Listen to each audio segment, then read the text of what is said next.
Here to react, Michael Knowles, host of the Michael Knowles Show. Good morning. How are you? Good to see you. Great. Thanks for being here. So tell us about this kind of buried lead of the Podesta Group being involved with Manafort. Well, as you know, being a Democrat means never having to say that you're sorry. For months now, President Trump has referred to this investigation as a rigged witch hunt, and the special counsel seems determined to prove him correct. Paul Manafort pled guilty to unregistered lobbying for a foreign government 6 years ago. As you say, Democrat super lobbyist Tony Podesta did precisely the same thing. Also in there is former Obama White House counsel Gregory Craig. Same thing at the same time.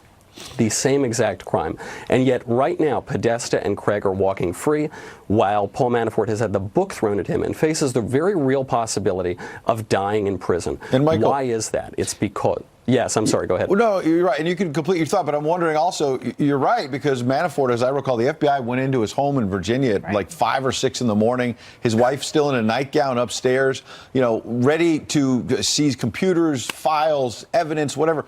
We haven't heard a single time that they've done anything like that with Greg Craig, Tony Podesta, and I'm not advocating it, but why do they do that to Paul Manafort? And none of the Democratic lobbyists, we haven't heard about them being squeezed.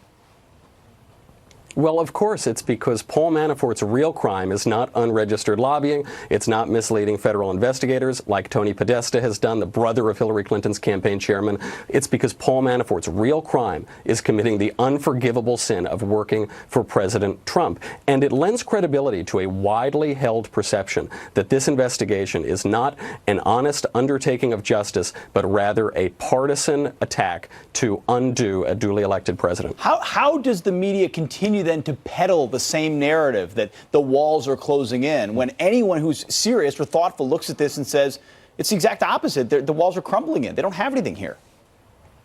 It seems that they have absolutely nothing. George Papadopoulos will go to jail for 14 days. Thank heavens our streets are finally safe.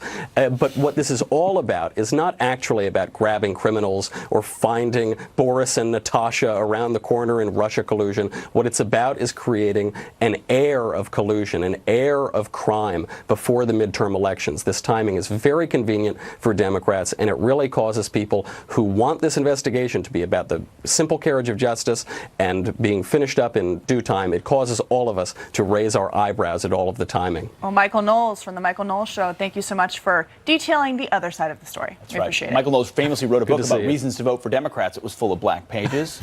It's kind of like what Bob Mueller has right now. Michael, thank you very much. Appreciate it. Pete read that book over and over. Good to see you all. Oh, I did. It's the only one I've read cover to cover. It's even better than picture books, I hear. All right.